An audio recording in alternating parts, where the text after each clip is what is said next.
A1 Performance Auto Repair at San Jose. So today we'll talk about the Porsche that 2004 Boxster, and then due to the maintenance is really required for this car. So you have to get in time to prevent the big major problem like this engine have right now we've been working on, because that when the IMS bearing is bad, gonna make the whole engine just damage, like the head, big damage, and the cylinder have a hole onto it. So whoever owns the Porsche, you should get the maintenance in time. Here's some picture I will show you that the problem we've been seeing. So that the cylinder head right here, so we have the valve damage. You can look at this side of the cylinder head, it's all good.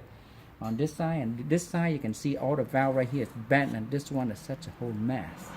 And then the cylinder right here, you can see the piston that make the hole onto it, and they got two valve broken right here, so that the two valve broken, drop it off, so that got a hole right here, see, and then all the cylinder is being hit. So that lets you know that if you own the Porsche, get maintenance in time. Thank you very much for watching.